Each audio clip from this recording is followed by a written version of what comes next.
Assalamualaikum, dear students. Welcome to the Azim Group of Publications. I'm Nimrade, your chemistry teacher, and today we are going to discuss change of the state and the dynamic equilibrium. And इसके साथ साथ हम discuss करेंगे liquid crystals को from the chemistry book by Azim Academy. आज का जो हमारा पोर्शन है उसमें सबसे पहले तो हमें ये पता हो कि डायनामिक इक्विलिब्रियम क्या है। जब दो प्रोसेस इक्वल रेट पे अपोजिंग डायरेक्शन में हो रहे हों और इक्वल रेट पे हो रहे हों, उस टाइम उस प्रोसेस को हम कहते हैं डायनामिक इक्विलिब्रियम। अगर हम 0 डिग्री सेंटीग्रेड पे बात करें तो 0 डिग्री सेंटीग्रेड पे आइस और वाटर के दरमियान एक इक्विलिब्रियम होता है। जितना आइस मेल्ट होके वाटर में कन्वर्ट हो रहा है उतनी ही वाटर जो है वो फ्रीज होके आइस के अंदर कन्वर्ट हो रहा है। तो इस टाइम में हमारे पास डायनामिक इक्विलिब्रियम एस्टैब्लिश्ड है।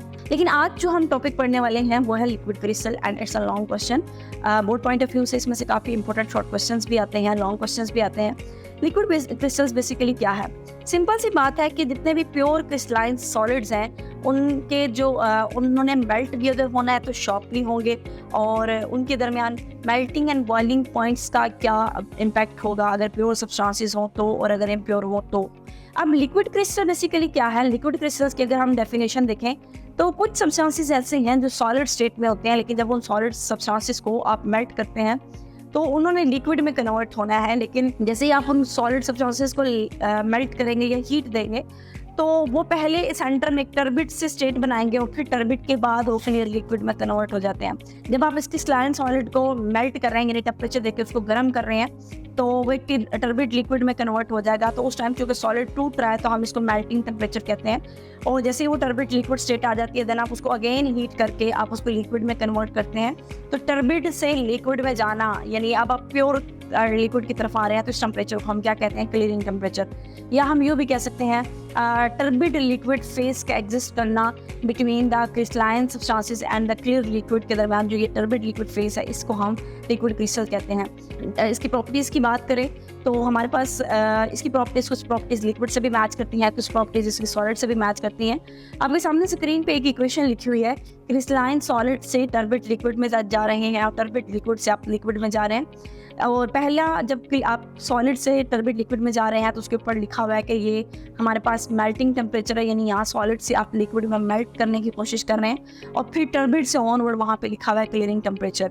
तो अगर हम इनकी बात करें कि आप वो जो दरमियान वाली स्टेट है जो सॉलिड से भी मैच कर रही है, जो लिक्विड से भी मैच कर रही है, उस दरमियान की स्टेट को आप लिक्विड क्रिस्टल्स कहते हैं। तो हमारा ये क्वेश्चन आता है कि लिक्विड क्रिस्टल्स की कौन सी प्रॉपर्टीज़ हैं जो सॉलिड से मैच हो रही हैं और कौन सी प्रॉपर्टीज़ हैं जो कि लिक्विड से मैच हो रही हैं। अगर मैं बात करती हूँ लिक्विड से, तो लिक्विड के अंदर एबिलिटी होती है फ्लो करने की। तो ये हमारे पास लिक्विड क्रिस्टल्स जो है ये इनके अंदर फ्लूइडिटी भी बिल्कुल वैसे ही है, इनकी विस्कोसिटी भी बिल्कुल वैसे ही है जैसे कि लिक्विड्स की है। तो हम कहते हैं कि they should behave like a liquid, इनको लिक्विड की तरह बिहेव करना चाहिए और सारी प्रॉपर्टीज़ लिक्विड की तरह ही शो करनी चाहिए। सरफेस टेंशन, विस्कोसिटी एंड उसके अलावा हमारे पास क्या है, इनके फ्लूइडिटी, ये तीनों प्रॉपर्टीज़ की लिक्विड से मैच करती हैं। लेकिन इसकी कुछ प्रॉपर्टीज सॉलिड से भी मैच करती हैं, जैसे कि सॉलिड लाइट्स को डिफ्रेक्ट कर सकते हैं, ये भी डिफ्रेक्ट कर सकते हैं। सॉलिड्स के अंदर कोई खास डेफिनेट अरेंजमेंट ऑफ एटम्स होती है, तो इनके अंदर भी खास अरेंजमेंट ऑफ एटम्स कुछ हद तक देखी गई। तो हमने ये कहा कि ये लिक्विड से भी मैच कर रहे हैं, सॉलिड से भी मैच कर रहे हैं, तो मैं इनको सॉलिड भी नहीं कह सकती, मैं इनको लिक्विड भी नहीं कह सकती, इसलिए इनको लिक्विड क्रिस्टल कहते हैं। 1888 के अंदर फ्रेडरिक इंटिजर एक साइंटिस्ट था जो कि ऑस्ट्रियन बोटनिस्ट था। वो सबसे पहले कोलेस्ट्रॉल बेंजोएट के साथ जब काम कर रहा था तो उस काम करने के दौरान उसे सबसे पहले हमारे पास लिक्विड क्रिस्टल्स को ऑब्जर्व किया था। और उसने ये ऑब्जर्व किया कि उसने एक सब्सटेंस लिया, उसको जब उसने हीट किया तो उसने ये देखा कि 145 डिग्री सेंटीग्रेड पे वो मेल्ट हो रहा है, लेकिन जैसे ही टेम्परेचर 179 तक जाता है तो वो जो दरमियान वाली टर्बिड स्टेट थी वो क्लियर लिक्विड के अंदर कन्वर्ट हो जाती है। तो दो टेम्परेचर्स का कॉन्सेप्ट उसने भी दिया, एक 145 और एक 179। एक को हम कहते हैं मेल्टिंग टेम्परेचर जबकि दूसरे को हम क्या कहते हैं? Clearing temperature. तो इन दो टेम्परेचर्स के दरमियान जो स्टेट एग्जिस्ट कर रही थी उसको हम कहते हैं लिक्विड क्रिस्टल। फिर हमने ये भी बात कर दी कि ये लिक्विड से भी मैच करता है प्रॉपर्टीज़ में एंड सॉलिड से भी मैच करता है, तो इसकी प्रॉपर्टीज़ दोनों से मैच होने की वजह से इसका नाम लिक्विड क्रिस्टल दिया गया।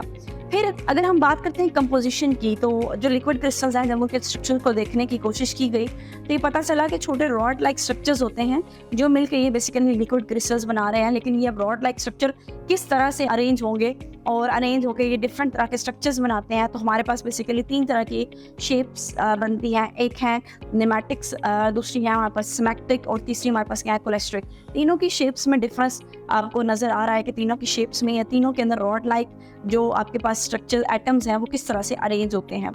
उसके बाद अगर हम बात करते हैं यूजेस ऑफ लिक्विड क्रिस्टल्स की, तो लिक्विड क्रिस्टल्स जो हैं इन पे लिक्विड क्रिस्टल्स है क्या और ऐसा कैसे हो सकता है कि ये सॉलिड की प्रॉपर्टीज़ भी शो करे और लिक्विड की प्रॉपर्टीज़ भी शो करे। तो ये एक बड़ा क्यूरोसिटी वाला मामला रहा, काफ़ी लोग इस पे बहस करते रहे कि एक ऐसा सब्सटेंस भी है क्या नेचर में जो दोनों तरह की प्रॉपर्टीज़ रखता है, सॉलिड की भी और लिक्विड की भी, और हम उसको लिक्विड क्रिस्टल कह रहे हैं।